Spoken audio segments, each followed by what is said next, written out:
Bet on fantasy football against real people with BetMate and win cash prizes with a £100 free-to-play pot available for new customers. Pick your team with no budget restrictions and earn points for typical fantasy actions, as well as tackles and interceptions.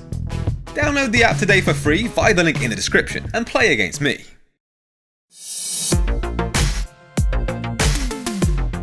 We're midway through Game Week 12, and a score of 41 points has so far seen a small rise up to 42,000. Nico Williams was an unlikely hero in defence, as Nottingham Forest held Brighton to a goalless draw. The Seagulls recorded 1.85 expected goals, with only West Ham and Liverpool producing more during the game week so far. Wilfried Zaha got the match winner against Wolves, ending a run of 4 matches without a goal. His tally of 4 shots in Game Week 12 trails only Fernandes, Fred and Salah amongst midfielders, each with 6. Speaking of the Egyptian king, both he and Leandro Trossard failed to make an impact as the 2 new signings. Salah racked up a non-penalty expected goals total of 0.72, with only Rashford faring better during the game week so far, while Trossard was denied by the woodwork in a lively first half performance. Bournemouth's 6-game unbeaten run came to an end at the hands of Southampton, with Dominic Solanke failing to test the goalkeeper with any of his 4 goal attempts. He took a match-leading total of 6 touches in the opposition penalty box, and ranked top amongst teammates for expected goals.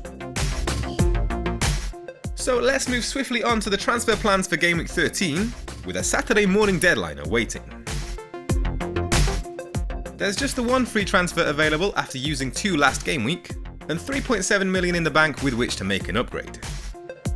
Leandro Trossard was only bought as a 1-week punt, and the plan remains to move him straight on ahead of challenging fixtures against Man City and Chelsea. Bukayo Saka has been on my radar, but with Martinelli already in the side, I'm prioritising Man City midfielder Phil Foden instead. Starting every league match this season, the 22-year-old has amassed 6 goals and 4 assists in 10 appearances. Man City have a favourable schedule up until the break for the World Cup, with 3 of their next 4 matches taking place at the Etihad.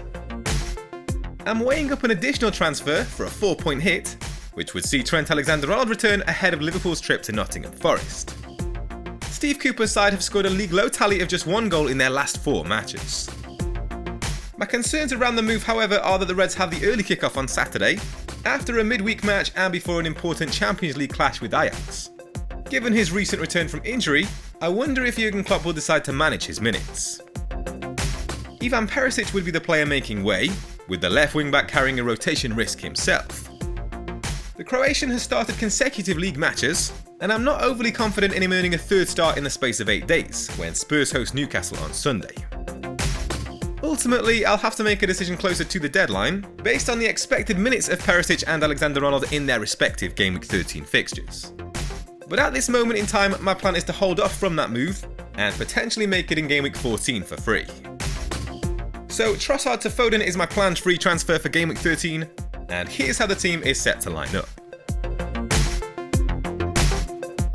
Nick Pope has kept back-to-back clean sheets and didn't have a single save to make against Everton midweek.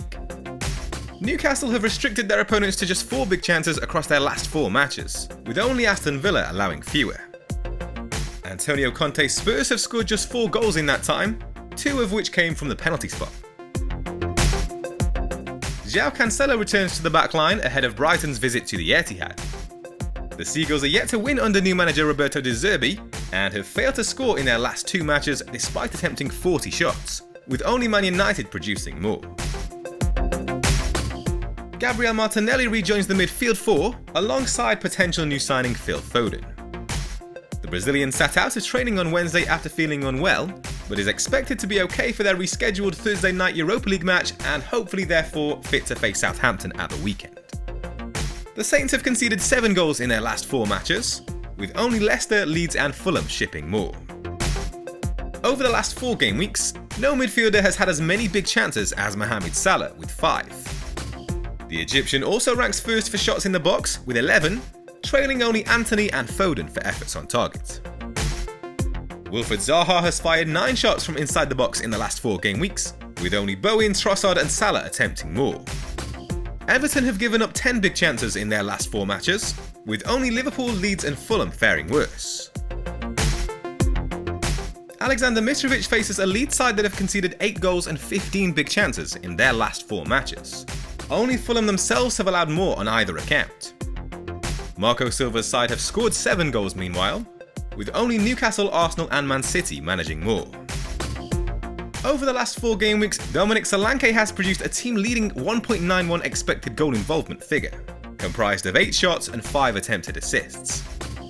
But West Ham were resilient in their 1-0 defeat to Liverpool midweek, and they've shipped just 3 goals in their last 4 matches, with only Newcastle and Chelsea conceding fewer. We welcome back Erling Haaland, whose 7-match scoring streak finally came to an end at the hands of Liverpool last weekend. But his record at the Etihad is what tempts me to give him the armband ahead of Mo Salah. The Norwegian has bagged an unrivaled tally of 10 goals in home matches this season, twice as many as any other player. Nottingham Forest have offered a little more fight defensively in their last 4 matches, allowing just 7 big chances. Brighton have allowed 9 big chances in that time by comparison.